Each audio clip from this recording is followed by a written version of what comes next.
Maruru. Maruru, ça veut dire merci. Maruru de nous avoir accueillis ici à Sables-d'Olonne. Les 15 embarcations qui participaient au Vendée Va'a ont pris le départ sur le Remblai des Sables vendredi 29 mai. Cap sur l'île-Dieu pour cette première étape, soit 42 km, avant d'atteindre la plage du Pré-Salé à l'île-Dieu. Après une soirée placée sous le signe de la Polynésie, grand favori de la compétition, les concurrents ont repris la mer le samedi pour 25 km de course. Les Tahitiens grands favoris seront là encore plus rapides. Il faut dire que ces pirogues polynésiennes font partie intégrante de leur culture. Ça a été un moyen de déplacement, de colonisation du Pacifique, puisque les Polynésiens ont colonisé les îles du Pacifique à la rame, enfin ont été les premiers. Il y a déjà des siècles et des siècles de ça. Bon, c'était pas le même type de pirogue, c'était des grandes pirogues à voile sur lesquelles on mettait plusieurs familles. Il y avait 60, 100 personnes sur ces pirogues. Et puis on partait à l'aventure, puis on allait chercher une terre plus hospitalière quand on avait un problème de voisinage, qu'il y avait trop de monde sur l'île où on vivait, ou qu'il y avait des phénomènes d'invasion ou autre. Aujourd'hui, hissé au rang de premier sport en Polynésie, pas un jour ne passe sans une compétition. Alors pas facile de damer le pion d'une véritable machine à pagayer. Et c'est avec une confortable avance que l'embarcation tahitienne franchit la ligne d'arrivée sur le Remblai des Sables, avec une moyenne de 12 km/h et 60 coups de rame par minute.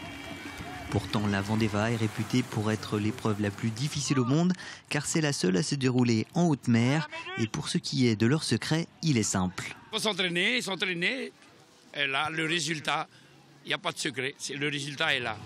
La deuxième place s'est jouée dans un mouchoir de poche. Au coude à coude avec les Basques, les Sablets du CKCL s'imposent pour 2 petites secondes d'avance sur une distance totale de 25 km et 3 jours de compétition. Et cette seconde place leur vaut une bien belle récompense. Cette année, il y avait 9 billets pour aller à la Taïkinui à Tahiti. La compétition qui est phare et le top à Tahiti. Donc il y avait pour le deuxième, bien sûr, puisque les Tahitiens, eux, seront là-bas. Et comme ils étaient quand même favoris, archi-favoris, eh bien, le deuxième partira pour Tahiti. Ils décrochent ainsi leur sésame pour cette compétition de prestige. Le canoë-kayak Côte de Lumière a déjà été sacré champion de France en 2011 et œuvre pour faire découvrir ce sport au plus grand nombre. Une action déjà amorcée depuis quelques années par la Fédération tahitienne de Va'a. L'idée, c'était de pouvoir développer ce sport, même s'il se développe en Europe et donc même ici en métropole, puisqu'il y a des clubs, il y a des clubs de Va'a, mais c'était de venir ici, de venir voir comment ça se fait, et heureuse d'être venue depuis 2 ans et de voir le dynamisme que ça crée autour. Le week-end prochain, l'équipe mixte du CKCL des Sables-d'Olonne se déplacera à la Châtel Va'a.